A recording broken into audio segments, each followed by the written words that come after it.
Welcome, everyone, and thank you for joining us this evening for Lifetime's webinar for adoptive parents. And we're so excited to have you with us to share in this adoption story that we have planned for you to walk through with us this evening.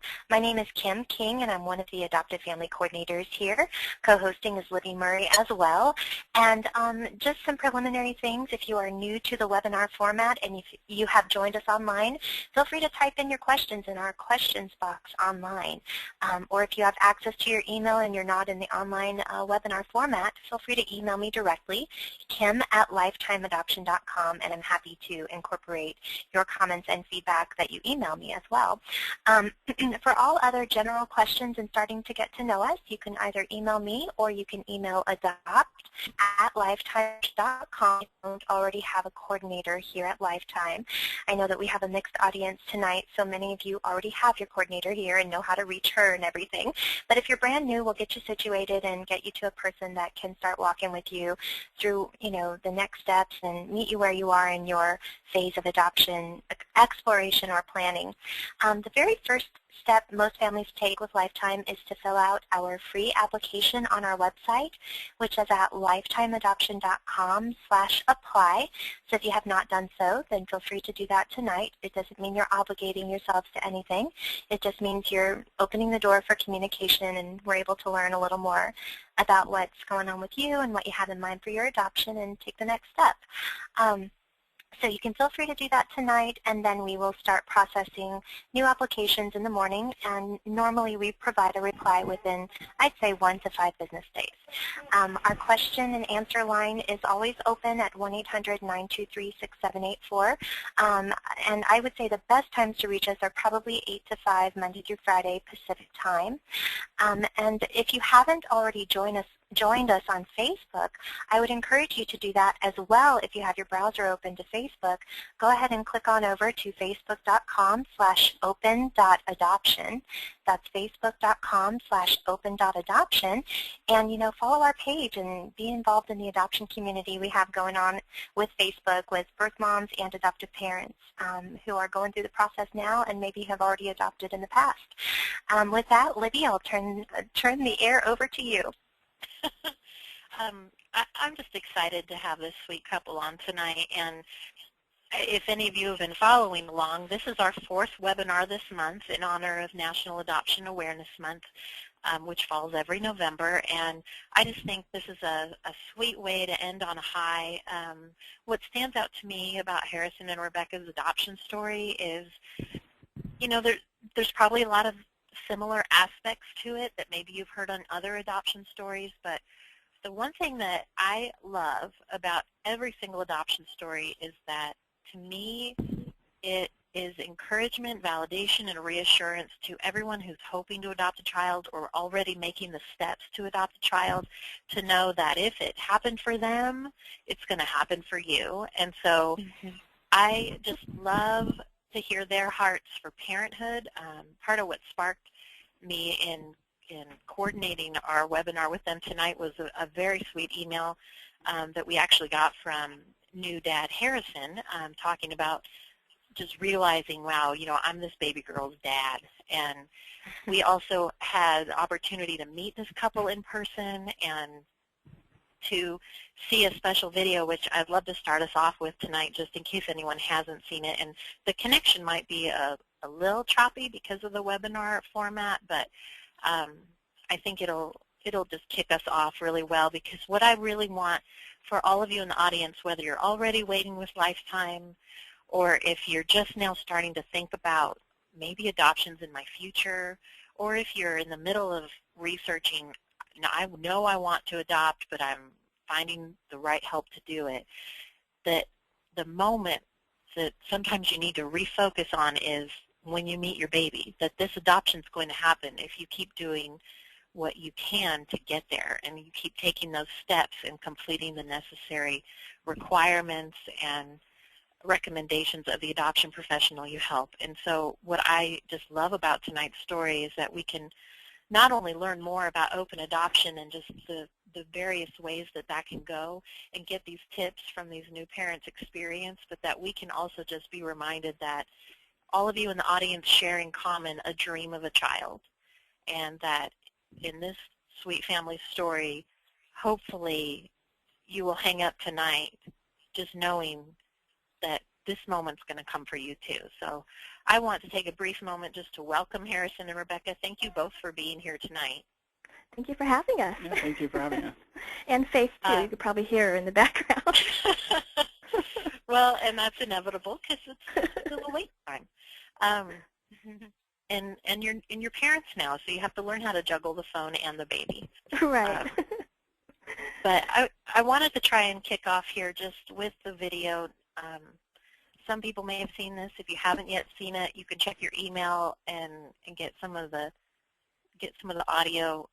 But if you're looking at your screen right now, I'm going to try and pull this up here. Oh, and if I can actually show my screen, that's helpful. Here we go. You see this, Kim? Okay, here they are driving to go meet baby Faith. Yeah. How long has it been since you both watched this video, Rebekah?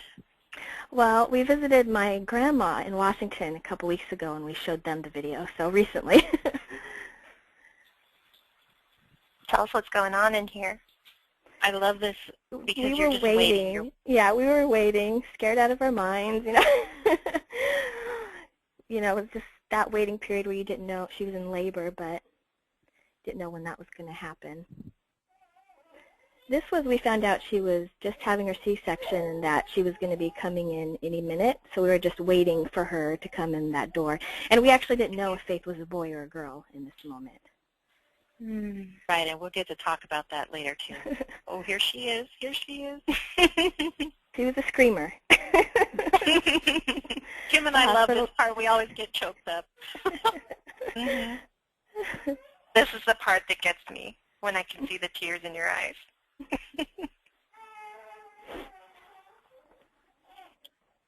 So here the nurse got to tell you she's a girl, and right. And to see her for the first time. And on the other side of that curtain was actually Faith's birth mother, right? No. No, she had a C-section, so she was, she was out, yeah, in another room. I think she may have been on another floor, I'm not sure. She was obviously in OR then. Yeah. Yeah.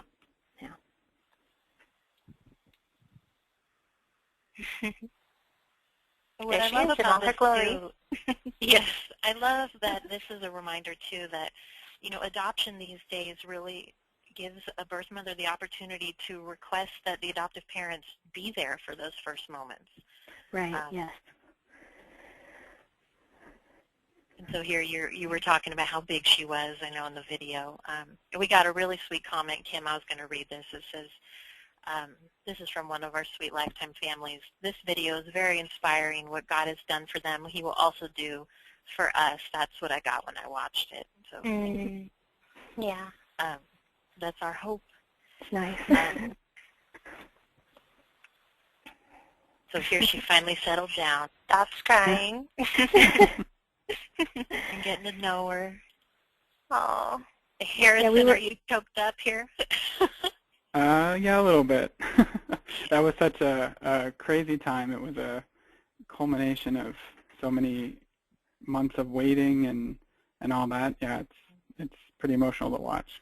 We were in the hospital for a long time, too, so we had a lot of time to bond. You mean before she was born? No, after she was born, we had our own room for a couple nights. Wow. Yeah. Okay. They gave us our own room. They treated us really well. That's great.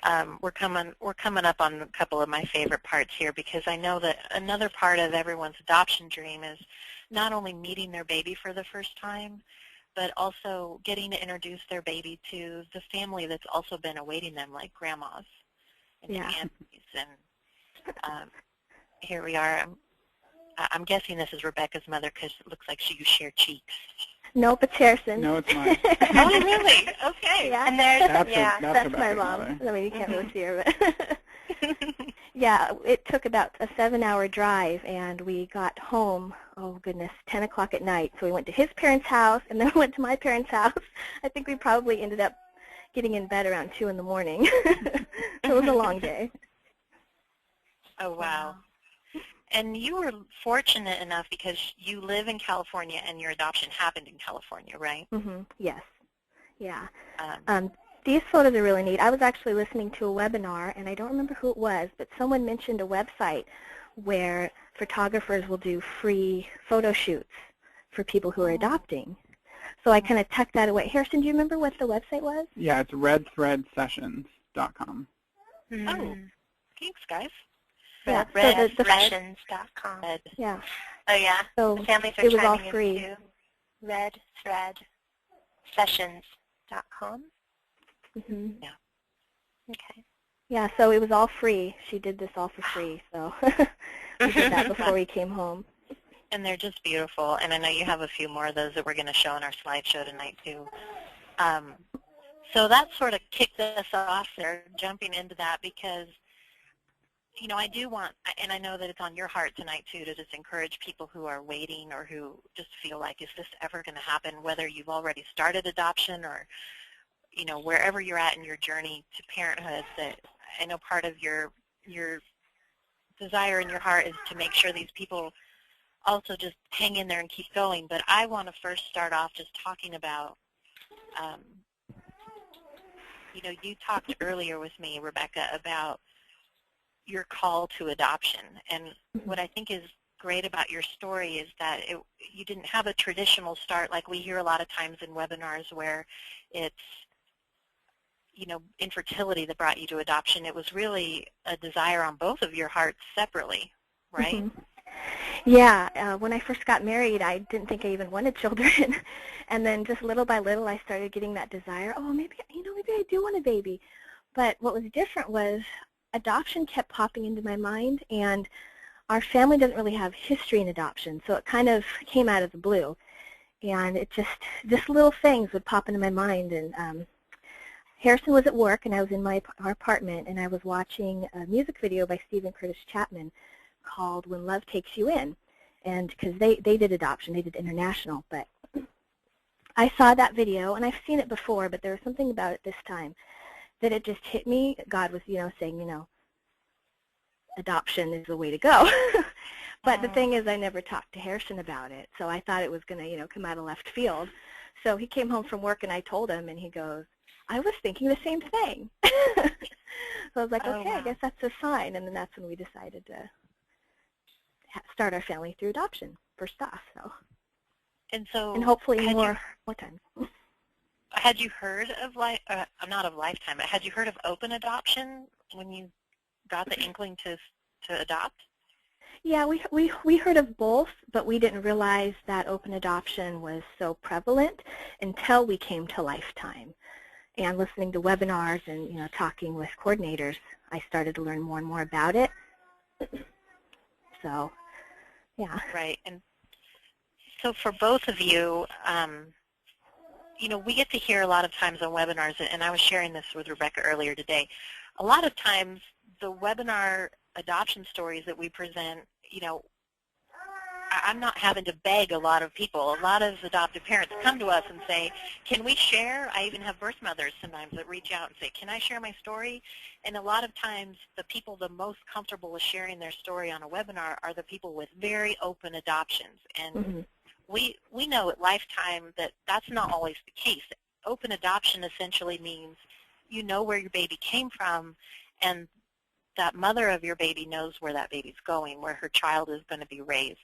And all of the other details, like how much you get to know each other before the adoption and how much you stay in touch after, just really varies. And what I love about your story tonight is that it is a little different than we hear talked about a lot in webinars. So what was it like when you first got to know Faith's birth mother? Did you have a lot of time connecting with her, or was it just real minimal? Yeah, she didn't want to meet us at first. We, of course, had a first conversation. We were actually the only profile that she picked out, and she wanted us. So our conversation was more like a confirmation of yes, how we are over the phone is how she thought we were, and for us too, yes, you know, we want her to be our birth mom. And then the next communication we got from her was a text saying that Faith was going into labor. So, and the coordinators were great because they were able to help talk back and forth between us because she wasn't as comfortable talking straight to us yet. Mm-hmm. So, how long were you matched before Faith was born? 2 weeks. Mm-hmm. Yeah. A phone call and a text, and then a baby. Yep. And then a baby. Will you talk about? You brought to mind what we spoke about earlier, and I think it's so important. I loved what you told me when you finally got to talk with her, that you actually found out she'd been thinking about you longer than just right then when you finally heard from her. Yeah, she actually picked our profile out months before we found out, but she just wasn't comfortable coming to Lifetime yet. So thankfully we were still available, and she even said that I didn't think you guys would still be available, but that just goes to show that if there's a baby for you, you're going to be protected, and you will find each other even if it takes a few months to happen. It's things are working even when you don't see it happening, because that was around Mother's Day when she chose us, and that was a hard time for me this go around for some reason compared to normal. And little did I know in the background, things were happening. A birth mom already loved us and picked us and wanted us, but just wasn't ready to come forward yet. And so Harrison, I know a lot of men sometimes feel pretty hands-off, especially in those first moments when they find out that there's a birth mother who wants them to adopt their baby. Did you also talk with her, or were you kind of like, I'll just let Rebekah handle this? No, at the birth mother's request, I didn't talk to her, but I think in the end that worked because Rebekah and our birth mom really were able to form the strong bonds that I think she needed. So yeah, I kind of was a hands-off person, but I was also trying to be as supportive as I can, which I think is a role that a lot of adoptive fathers end up playing. Is there's so much involved for the adoptive mother that you end up being more of a support and someone that she can lean on. So it in a way it's kind of like, even though Rebekah wasn't pregnant, she still had a lot of extra work to do, more than I had to do. And so adoptive fathers end up taking on that role of being supportive and helpful all along the way. That's a really good point, because I know sometimes men, whether it's a pregnant wife or in adoption, that the ones, not every man feels the same, but I have heard from a lot of fathers-to-be, like, where do I fit in? I feel like I'm just having to sit down and cross my arms and just wait. And I love what you just said about, well, I found my niche was to actually be there for my wife, because that's how the birth mother wanted the connection. And so in order to keep this moving, sort of like a chain of support, Rebekah's supporting Taylor, you're supporting Rebekah. I want to read something that I had totally forgotten. I mean, this wasn't really that long ago, but this year's just flown, and I came upon this short little quote that we actually heard from Harrison and Rebekah. I think Rebekah sent this to her match coordinator, Amy, probably the day after they spoke, that one and only time with her. And then I would love if you guys, after I read this, if you kind of spoke to how far you had come from in the beginning when you thought about open adoption to that moment after you actually spoke with your future child's birth mom. This note said, in Rebekah's words, something that I hoped would happen but wasn't prepared for was how one can love a stranger so much so fast, even the birth father. I've heard adoptive parents in webinars mention it. It's just awesome to experience it firsthand. I knew we would love the baby unconditionally. I just didn't realize that love would carry over so strongly to her birth mother. Yeah, it actually, too, it happened right when we found out about Faith. Right when we found out that we were matched, it was just this, I don't know, it just clicked, this instant love. And then even before I even talked to her or knew much about her, it was just this bond that all of a sudden appeared, And then talking to her, just little things, you know, that proof that it was meant to be, and the connection that we had, even just talking once. It was really nice. And it shocked me because, I mean, you know, I knew I would love the baby, you know, but I just didn't realize just how deep the birth mom and the birth father's love would be. And so, I mean, a lot of parents, I think, they understand open adoption, but it's not really until they actually get to make a personal connection with a real human, you know, a real mother who's thinking about and choosing you for adoption, that it starts to click. Was it almost difficult at that point? Like, okay, I was kind of ready for you to want, you know, to have more contact and be talking all the time, but I'll respect your comfort. What was that like to sort of adjust from, okay, I've got to prepare myself, she's going to want to get to know us and be in touch. Right, that's what, you know, we prepared for. So when it was just the opposite, it was like, oh, what do I do now? I had my heart set on an open adoption, but just because you don't have as much contact doesn't mean that you can't form a connection.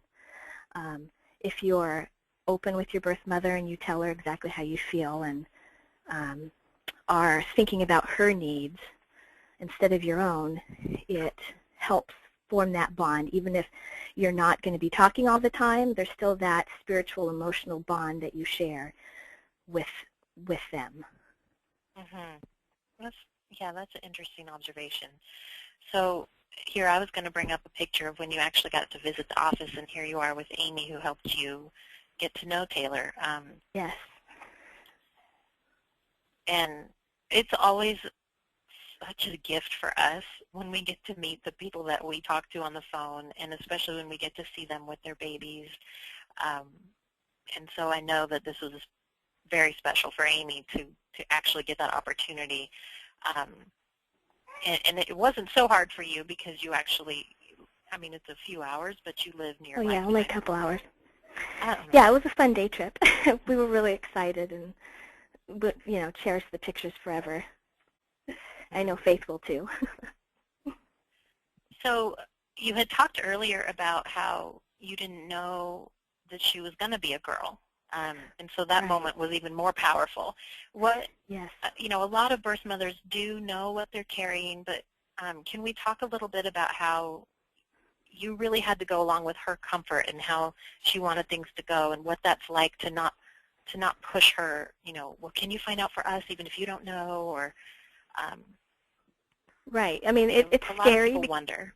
Yeah, it is scary because when plans are constantly changing, you know, you don't know, one moment it's this is going to happen, the next moment this is going to happen. But the more open you are to the change, the smoother things will go, and it'll actually help your birth mother be more comfortable and at ease. So it's very important to trust the process.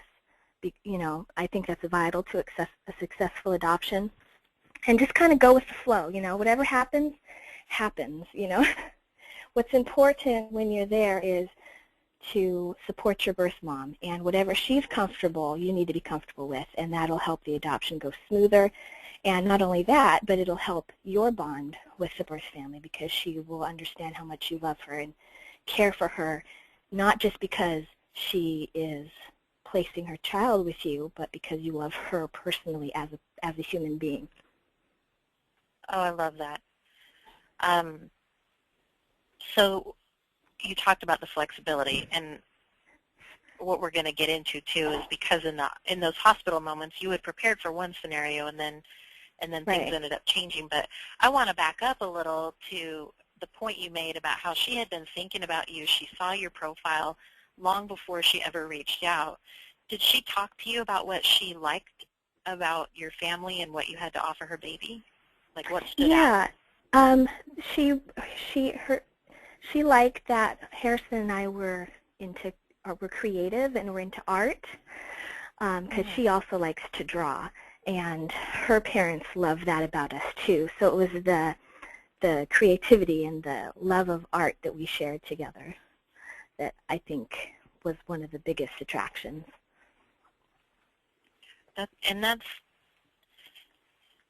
for those of you who are either making a profile or you've already made one or you're thinking about it in the future, and a lot of people get really nervous about how am I going to put all my whole life into 6 pages or something, and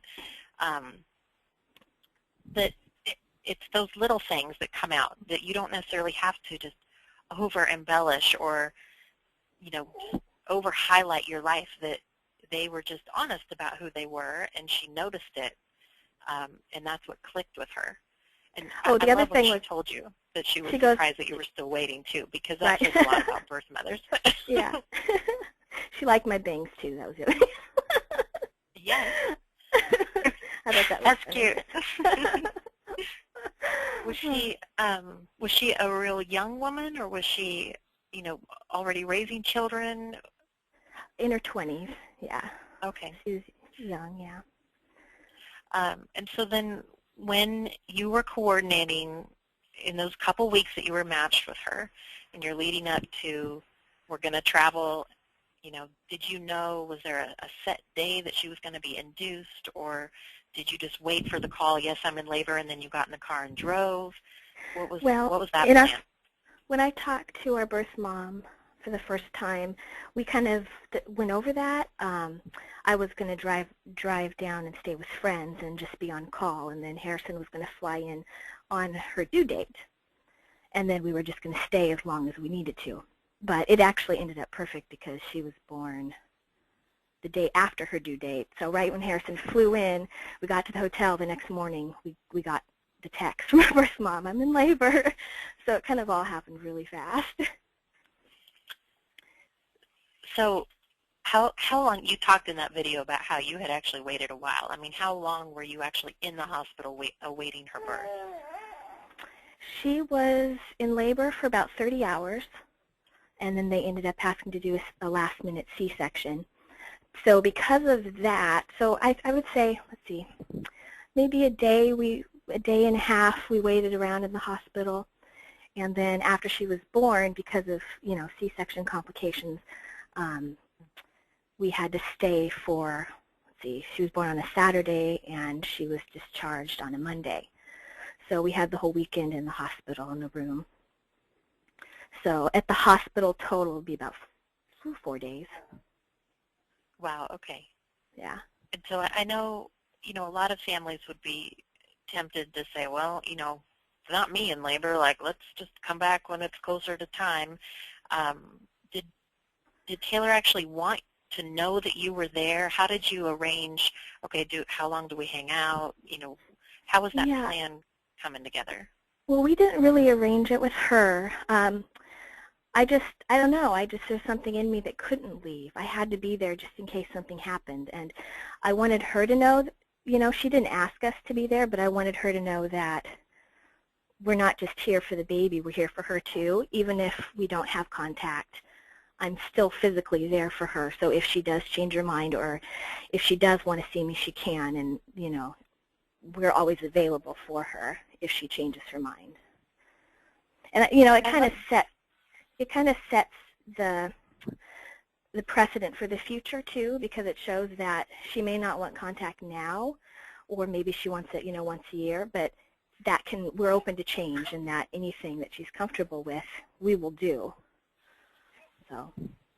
See, I love that you keep going back to, we were there for her, because I think that, would you agree, it's hard to imagine having that that devotion and commitment to her before you knew who she was, but that once you knew who she was, it was like impossible to think about not being there for her. Right. Yeah, too, being there for her is also being there for Faith. Our birth mom is there for Faith by the being so unselfish and wanting to give her daughter the best life that she can possibly have. That's the least, we can do for her, right. For someone who's so unselfish and so loving. And our birth mother is just, after talking to her, she's wonderful, super supportive, she's just great.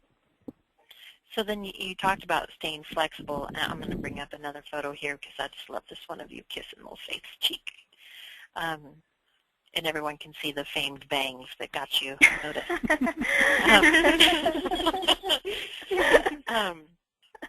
But you talked about staying flexible, so again, to just recap, initially, now you had one text and one phone call, and then you were at the hospital waiting, and she didn't want to meet you, and she didn't want to see Faith either, right? Right. Yeah. So what changed? Well, she had a lot of people around her, social workers and stuff like that, encouraging her to meet us a little more than I would have liked, because I think it's important not to be too pushy. I want her to only do what she's comfortable with. But I just lost my train of thought. How the plan changed, and you wanted to make sure she was comfortable. Right. So she ended up deciding, yes, I want to hold Faith before she hands Faith off to us. But she ended up having a C-section and wasn't able to do that. And Harrison and I were actually the first ones to see Faith. They brought her, after the C-section, they brought Faith straight to us. And then because our birth mom was recuperating and we were staying to watch Faith to make sure she was stable, our birth mom decided that she was going to come down and not only meet Faith, but meet us. So, that's kind of what I'm talking about, going with the flow. So at that point, we were in the hospital room, no sleep, no showers. So we had to quickly, okay, I got to take a shower and rush to prepare for that moment. And it ended up being just the highlight of our adoption. It was beautiful. She, our birth mom rounded the corner and we both burst into tears. And it was just the most amazing connection and that I could even imagine. And I think it bonded us for life. And that helped to give me the opportunity to express to her again that if you don't want contact, that's fine. If you do want contact, that's fine. If that changes in the future, we're always there, and feel free to, message us. And I was able to give her gift, a necklace that I bought her, that I actually got Faith, a matching necklace, so they could have matching necklaces, and just a little letter that I wrote her about how I felt about her with contact information, so she knew she could always have, a connection to us if she needed to reach out to us. And then, of course, I'll, reach out to her as much as I can, but I don't want to be pushy either. There's a fine line to being available and not pushing. Where were you in that moment when she rounded the corner and Rebekah's rushing they're embracing in a hug? In that moment, I was holding Faith. I was sitting in a chair. I think she had just finished eating or something like that. So I was just kind of sitting there and holding baby. Did you have a lot of interaction with her at that point since she decided to meet you both? She did interact with both of us. I think we were all kind of a little nervous, but because she had already talked to Rebekah, they talked the most. But I was there. I was able to pass off Faith. I was able to be there and answer any questions she had. So yeah, we did get to interact a little bit, but definitely the connection was between the birth mom and Rebekah. But I was there for answering questions or whatever she needed. So you got to hand Faith to her birth mother, who also, she was seeing all three of you for the first time, right? Right. Yeah. Okay, Yeah, and wow. she actually we left the room so she could hold Faith, so they could have their time together. So it was just an amazing, really amazing experience. See, I love hearing you say that, because that's a big passion of ours, and you may have even heard Marty, Lifetime's founder Marty Caldwell, talk before about how she believes strongly that you can't say goodbye until you say hello. And so exactly, even though we will honor the wishes of a birth mother who does not want to see her baby at the hospital and does not want to hold the baby, we will still make sure she knows that she can and the benefits of that, and she can decide if that's what she wants to do. But how, a lot of families, in my experience, sometimes they get a little bit nervous, especially when they've already agreed, hey, we're trying to respect your wishes and your comfort level, and you said you didn't want to see us or to see this baby, and then she changes her mind. Sometimes they get really nervous, like, does this mean that she's having second thoughts? But instead, what I'm hearing in your voice is, no, we were so glad that she did. Yeah, it made it more of a healthier relationship, not only for our birth mom and Faith, but our birth mom and us. And our birth mother even said the same thing. She said, I really didn't want to do this, but I had people telling me you'll regret it. And now that I'm here, I am so thankful that I did it. And this is, and it was, she felt the same way we did. So it was just, yeah, it was beautiful. It really was. And if I can jump in, one of the other things she said was that that the three of us, Rebekah and I and Faith, look like a family. We look like we're the family. She said the baby came from her, but we're the family, and that kind of cemented it all. I think for all of us, including the birth mother, that it's all kind of put together. And so her comfort level just ratcheted up really high because she knew her daughter was with the adoptive parents that she chose for her, and it was all exactly what she wanted.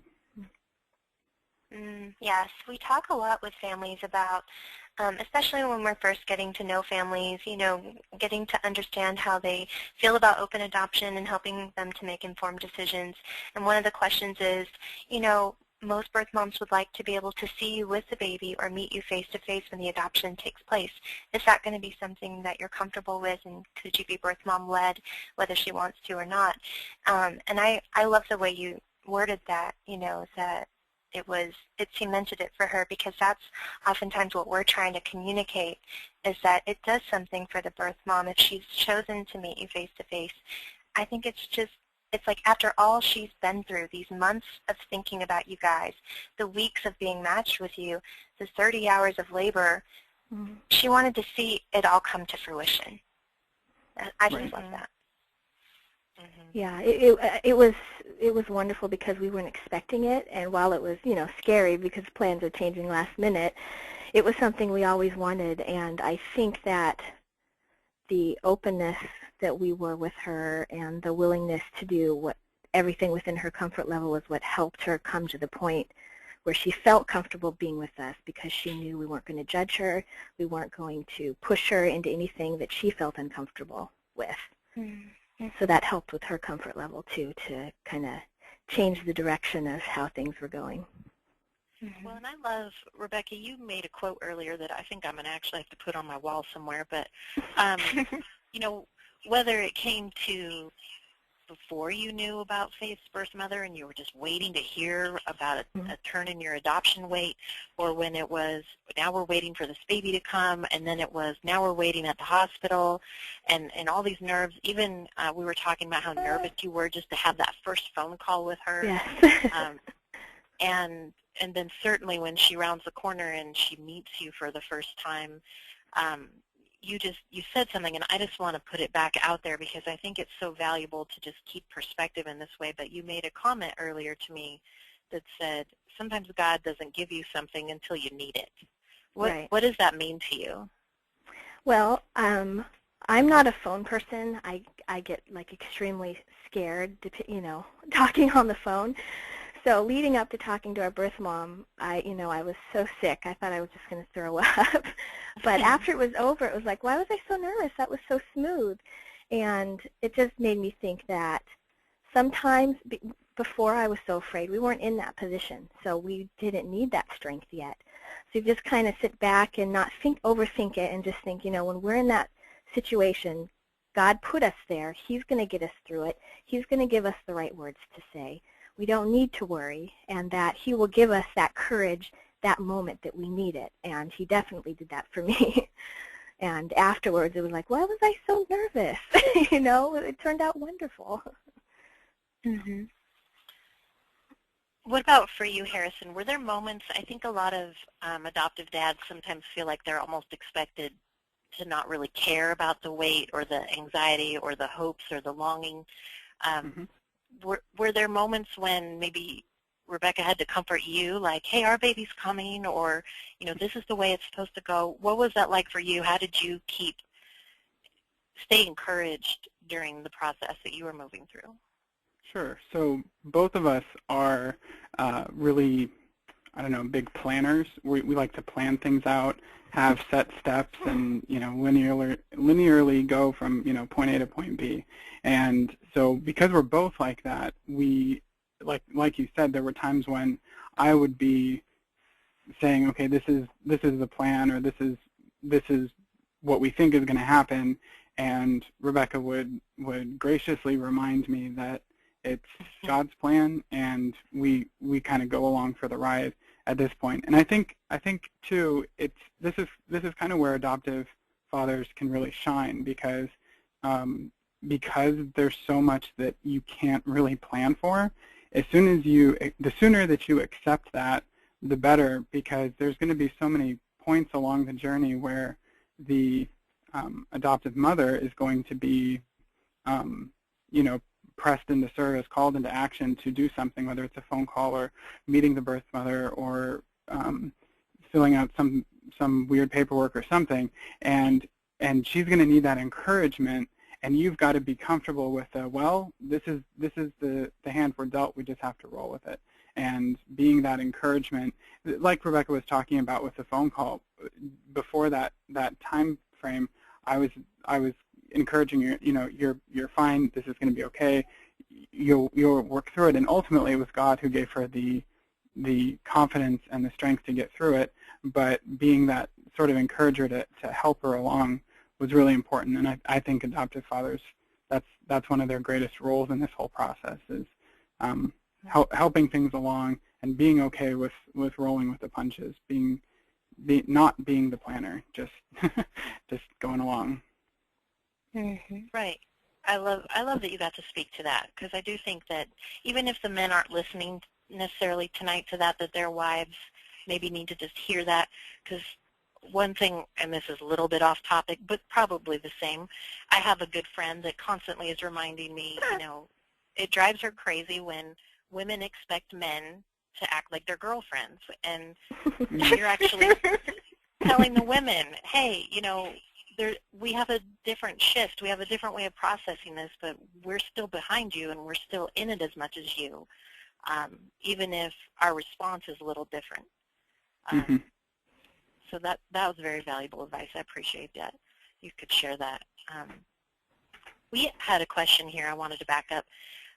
A little bit logistic here. It said, what baby items did you pack or bring for the baby, especially not knowing the gender? Everything. That's a good question. Yeah, I pretty much brought everything in the kitchen sink. Yeah, I did bring a lot of stuff. I did a lot of gender neutral, but I knew that if we had a boy, I'd be disappointed if I only brought girl stuff, and vice versa. So I made sure to get an outfit for a boy that I really loved and an outfit for a girl that I really loved, that really made me excited for a boy or excited for a girl, and I just kind of tucked those away kind of near the bottom so I wouldn't constantly be thinking, is it a boy or is it a girl? Is it a boy or a girl? Because, I love buying all boy stuff. I love buying all girl stuff. It was hard to kind of be in the middle and just kind of do, creams and brown. I wanted either pink or I wanted blue. So, yeah, I definitely overpacked. And going back to the planning thing, a lot of, even just any parents get very uptight when they don't know the gender of that baby that's coming. And Rebekah, earlier, you said the cutest thing to me. You just said that, going back to that video we started with, and that moment when they rolled her in and she was totally covered, all you could see was her little crying face, and that it didn't really register at first. You think, oh, this is more than a baby. This is a boy or a girl, and you had to find that out too. Yeah, Faith was wheeled in, and all my fears shot out the window, all my worries, and I didn't even think, is it a boy or is it a girl? I just thought, this is my baby. I can't believe this is my baby. I'm meeting my baby. And then it clicked. Wait a minute. Babies have a gender. Oh, yeah, I guess I should ask what it is.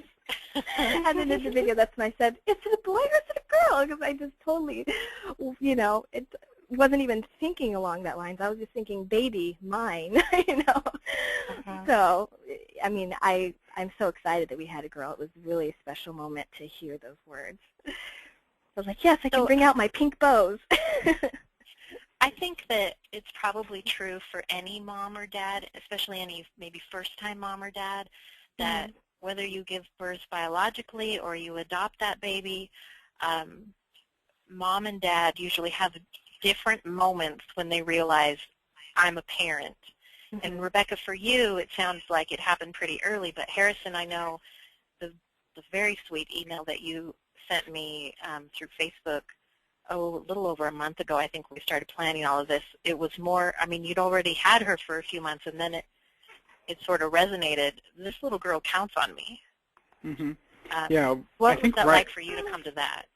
Right away I was starting to, and this was really surprising to me because all along the way, the people were saying different cautious things about, don't worry if you don't bond right away. You build that up. It's okay. Even with biological children, you can wait a little while before you really feel that bond. But right away, instantly, I was starting to feel this this caring, protective kind of bond that I was, I needed this baby to go under my wing. I needed to protect her and Rebekah and that kind of thing. And then slowly, this sort of nurturing, caring, paternal kind of feeling started coming up, which was more of, taking care of her needs, feeding her, interacting with her, engaging her, having fun, being there when she cries, being there when she's laughing. And all of that was kind of when it cemented, okay, I'm her father. I'm not just a caregiver, I'm a father. And it was pretty special. That's why I emailed you to share that, because it was such a powerful thing, and yet kind of a simple thing, something that some people might take for granted because it's really easy, and others may struggle or still struggle. And I may not have been, it took a little while, but for others it may take even longer. But the point is that it happens. You just have to wait for it. I sort of disagree in the way that it happened slowly. I think it happened pretty fast for him, probably more for me, because whenever she would cry, I'd be like, oh, she's crying, I can't get her to stop. All I would have to do was pass her over to Harrison, and she was instantly happy. I was like, hey, how come you have the magic touch? I thought the mom was supposed to have the magic touch. So for him, he hopped right into that, and it was instant for me. I could see, I mean, within minutes, he was holding her, and he knew exactly what to do for her. Harrison, do you mind if I read a few of your sweet words? Because I think it would really touch everyone. He said, just had to share, my daughter, born in July, just fell asleep on my shoulder after her before-bed feeding. She was so sweet and peaceful and enjoyed the warmth of my arms and the quiet of our home. Whatever my fears were or might have been, I felt like a father in that moment. I am her father, her provider, her caregiver, her papa. I was born for this and for her. If there's any potential adoptive dad out there on the fence, just tell them to be patient. Holding your child so they literally feel your love is an amazing experience. Yeah. So, I just love hearing that, because I think so often we talk about, the steps, and Kim, you and I, we talk home home studies till we're blue in the face, all of the paperwork. That's what everyone wants to know about. Right? But I think it's so important to stop and pause in these moments that these very real parents are having about their very real family story. And this isn't some writer that's out here just making these moments up, that this is stuff that every family is going to come to, especially if you persevere and keep going. And I would love, we keep getting a few questions about, how long were you with Lifetime until you were matched? And I know, it didn't happen right away for you. And so how did you stay positive while you knew you were called to adopt, but you didn't see any end in sight? Yeah, it took, once we got our profile up, it took about a year to get a connection. And I think we planned family trips. We worked on the baby nursery together. Harrison took me to some art retreats that I was able to go to just relax, visit with family, and just do fun things together as a family. He actually graduated from college that he's been doing online, so there was a lot of things to keep us busy. But definitely the baby room. Sometimes it was hard to be in the baby room, especially like on Mother's Day, because you're preparing and you just want to show so much love to this baby that you're preparing for, and you can't. But it was also a comforting thing because it was like an excitement. It was kind of like telling God, okay, God, I have faith. I'm preparing this room because I know you're going to send a baby to us, the baby that you picked out for us, the baby that we're meant to love and take care of. So this is kind of my sign to you that I'm trusting in you, that it's going to be okay, it's going to work out. So putting all my effort into that was a really positive thing for me. I could see that, and that's different for every family. If you're on the call and you just got super anxious hearing that and you're thinking, no, I can't go that far, it's okay. You don't have to compare yourself to other people. Do what's right for you. Just, like some mothers go through a lot of miscarriages and they want to hold off on any nursery you're planning before, until they know there's actually a baby I'm bringing into this crib. Right. Well, we're planners. Other families want to do that. Yeah. Right. That was pretty much the only thing I could control. So I was like, I can control this bedroom. I'm going to do it. Everything else I can let go of.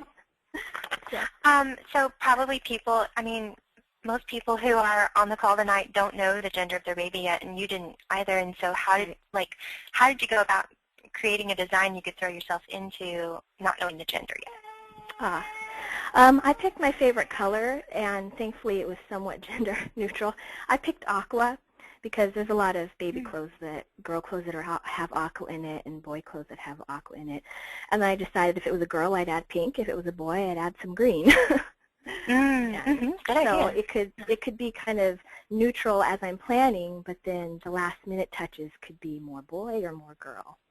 Yeah, that's good. That's good advice. Good strategy. How did you, we have a few questions too, and I know this is a very special part of your story. How did you come to Faith's name? Did you agree on that with her birth mother, or was that something that she allowed you to choose? Well, I picked that name before we were married.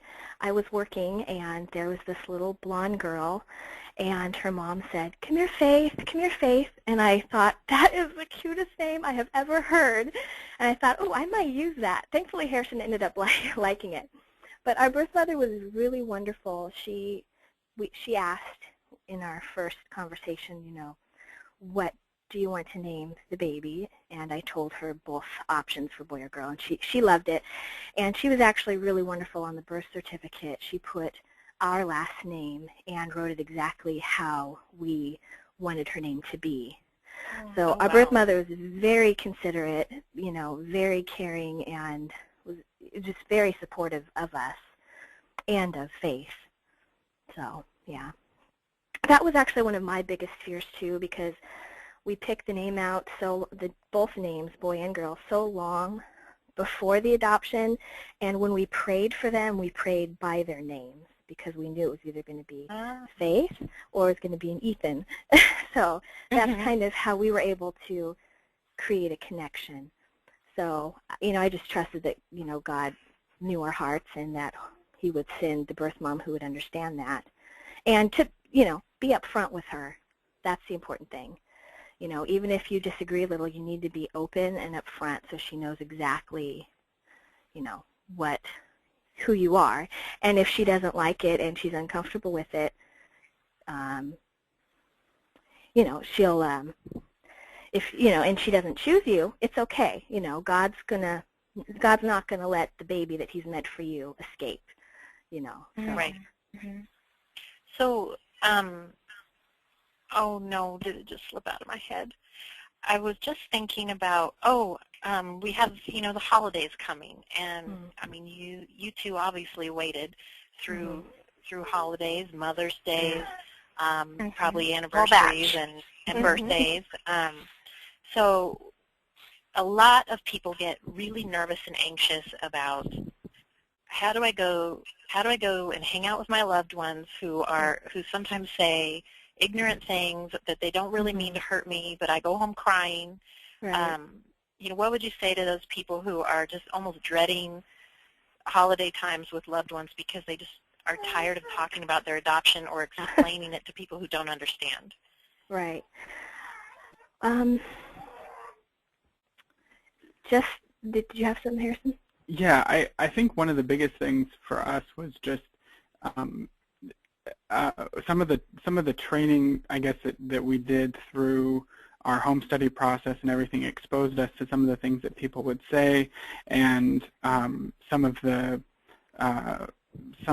things that just don't make sense. You can't really believe that someone would actually say that to you, even if like a family or relative or a good friend. And then there's the holidays, and it all kind of on those special holidays like Christmas and Thanksgiving and Mother's Day and Father's Day. It all becomes really bubbles up to the surface, and you're just really aching to have that baby. And for us, it was just enduring those days together. So the two of us were always together on those days. We were never apart, and we would talk sometimes the night before and then the night of and things like that. We'd really try to bond on those days because we could both share in the yearning for a baby, but knowing that in the end it's all going to work out. In the end, we are going to hold our baby, and we the two of us can be our best support. Some people don't understand. Some people say weird things, and some people don't understand why a holiday would be so hard. But I think the support between the two of us was really key in getting through the rough days, the rough holidays, or when someone would say something and one of us would come home and it'd be a really hard thing. Right. Two, I think what comforted me too is that knowing that they really didn't mean to hurt our feelings, they just were ignorant. So it was kind of a chance to explain, well, no, that's not how it is. This is how it happens. Or, well, God's kind of in a way, sometimes we'd reassure them. Why are you, when they say, why are you waiting so long? It's been so long. Say, well, in God's timing, you're kind of like flipping it back and encouraging them when they're supposed to be encouraging us. But also keeping your eye on the end result, knowing that because you can't feel, you don't know what's going on, things could be happening in the background that you don't know about. And that's kind of what happened for the last Mother's Day. It was one of the hardest Mother's Days that I went through.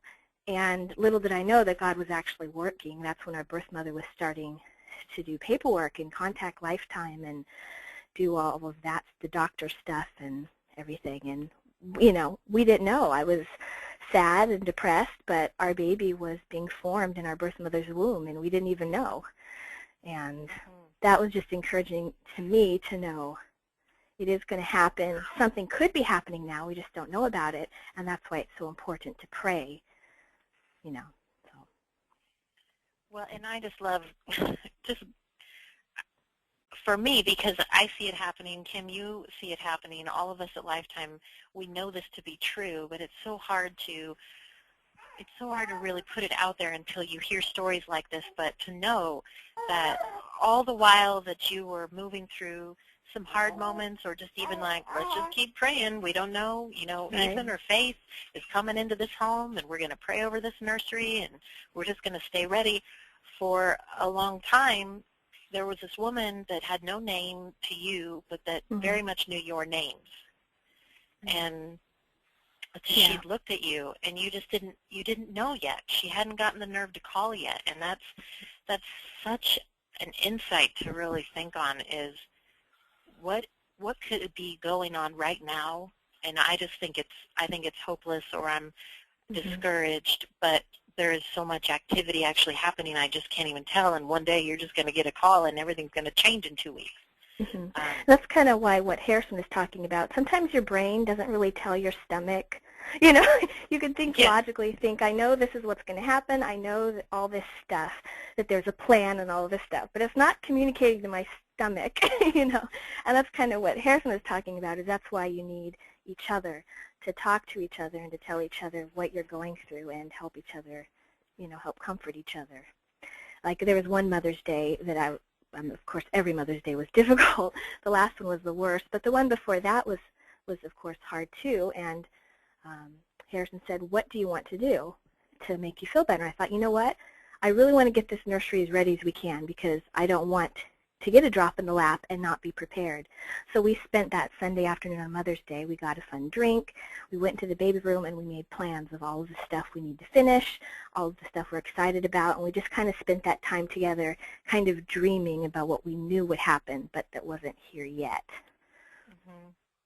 So, you know, sometimes you can find an activity to do together that helps get your mind off of the sadness.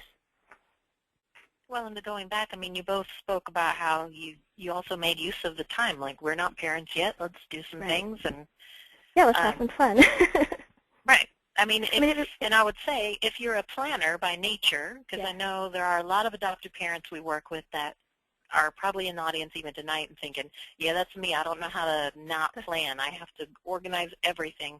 Then organize something to do while you're waiting. Yeah, it was kind of hard planning because we were like, what if we don't do it? Or what if we have to cancel? But you just had to, you know, make the plans, and whatever happened just happened. So keep busy, you know. There would be times where I'd want to postpone doing something. And Harrison would be like, no, you can't stop living your life. You got to keep going, you know.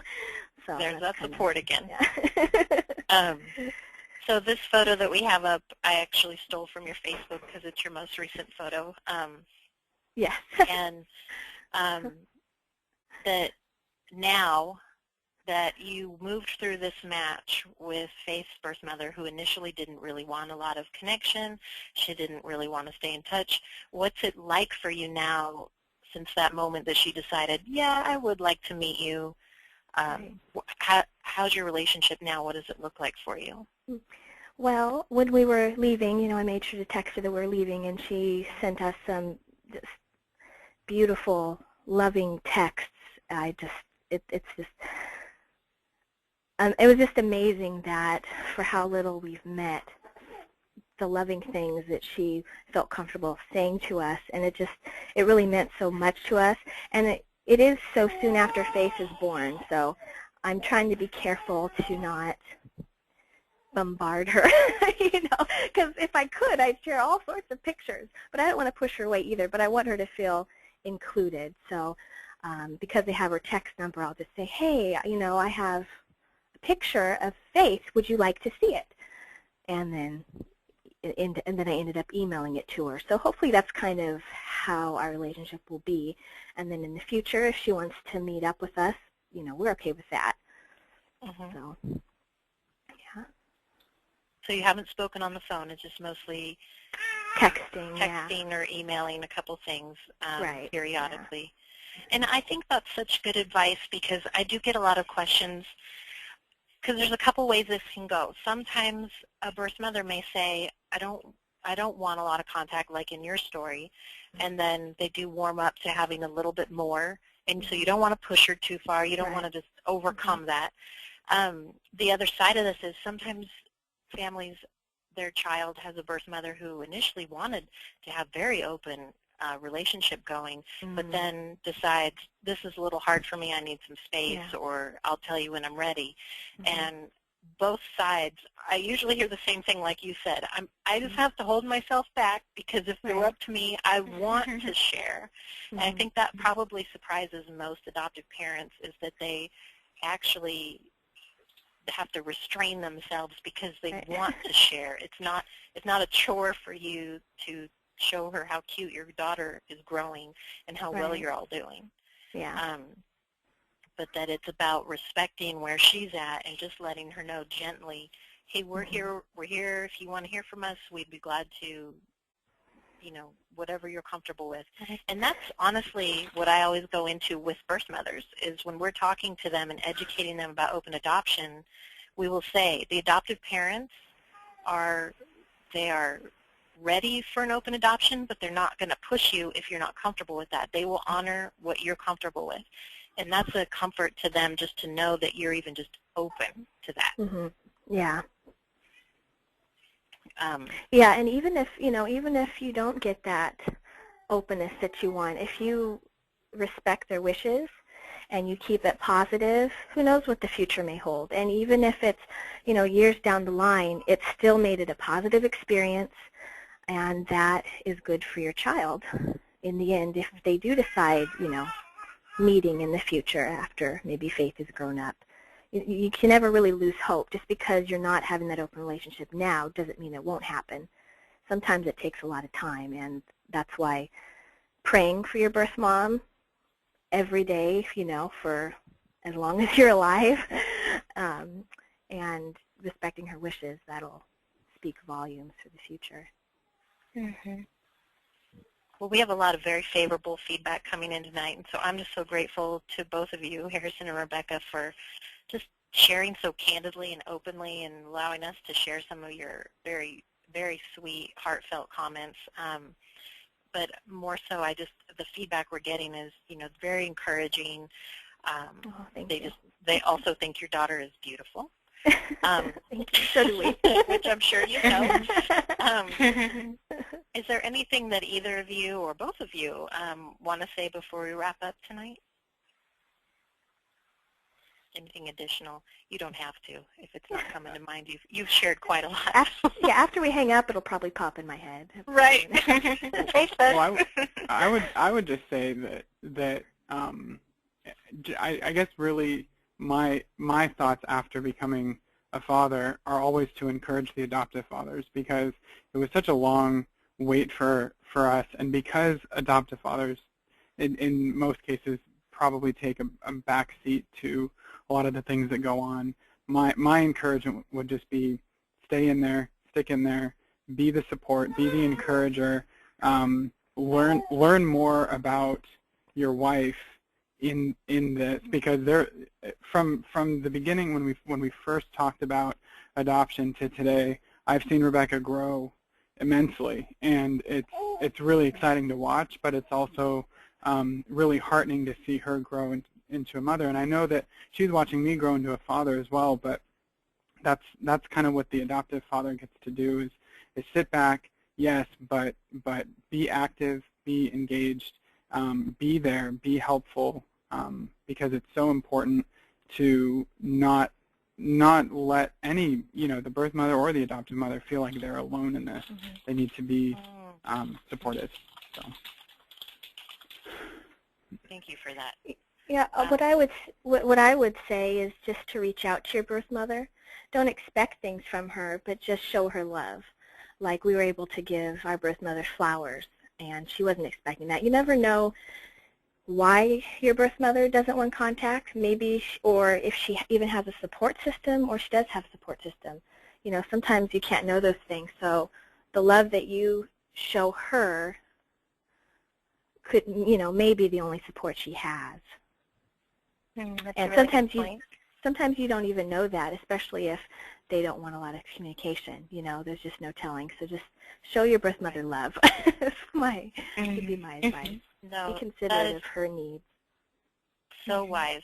That's so wise, because I think that a lot of times it's easy for adopting parents to feel at the mercy of a woman thinking about adoption, but that really you don't know the impact or the blessing that you're going to be on her, just in her just her mindset, or just keeping your promise to her to give her baby what she needs you to give her baby, right. And just loving on her, because a lot of these women do come to us from broken backgrounds of different stories. And they don't always have the support in their corner, but most adopting parents do have a good support network. And so build each other up, like Harrison was saying, that you're there as a partnership, but that if you know that birth mother is leaning on your wife for that support, then you build your wife up. I mean, it's all going towards your future with this woman and with her child, and whether or not you have a direct hand in giving her that hug, or if you're the one that hugs your wife 3 times so that she can pass on a heartfelt hug to that baby's birth mom, you know, Yeah, that it's you really need to, a team. you need to be yourself and not be afraid, because there are times where I'd be like, oh, what if she'd think I'm being too mushy, or what if, you know, I shouldn't say that. But you just got to be yourself and speak from your heart. And you know, and you know, I got positive results from that. You know, things that I thought, oh, maybe I shouldn't say this, were things that connected with her and that brought us closer together because I was being truthful and I wasn't afraid to maybe get a little mushy. You know. Well, and to be fair, Faith's birth mother was probably worried about the same thing. Like, what if I go in and I just lose it? You know. Right. But they were just authentic with each other, because it comes down to real individuals who are going through a very memorable and deep connection through this adoption. You both have the same goals too, so that's why it's so important to support each other, because you both have that same end in sight. Well, thank you. I'm just so grateful that we could coordinate this tonight, and that you both could come on and share your perspectives, because I think that helps us get special insight. And Kim, I know you've been feverishly answering questions and typing with people behind the scenes too. So I'm just so glad to see everyone chiming in and typing their comments and their questions. And we just hope that this webinar was helpful for all of you. I love all the feedback that's coming through from the future dads that are listening. You know, I just love how they're telling their wives, yeah, I totally resonate with that, you know. I love it. It's been great. If any of you in the audience have questions about your own adoption goals and how Lifetime can help you, if you're not already working with Lifetime, like Kim was saying, please apply. You can go to lifetimeadoption.com/apply. Help us learn more about you and your adoption goals and your dream, and let us explore if we'd be a good fit for your needs.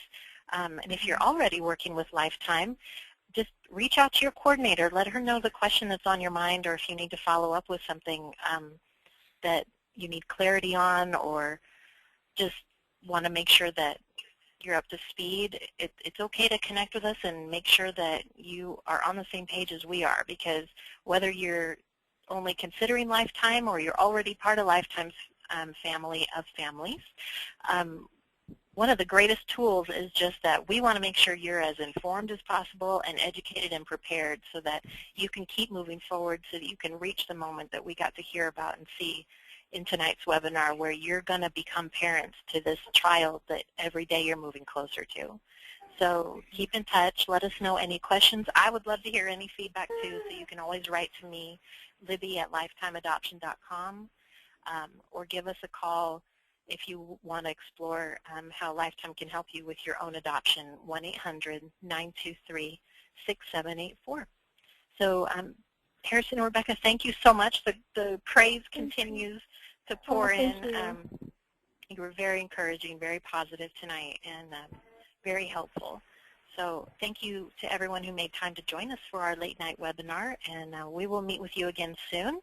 And we hope all of you have a very happy Thanksgiving and safe travels and safe celebrations. So Kim, thanks for joining us tonight. Is there anything you need to add? Okay, I think Kim was in the middle of answering some questions behind the scenes. So I'm just going to wrap up tonight, and we will meet with all of you again soon. Have a great night, everyone. Good night, everyone.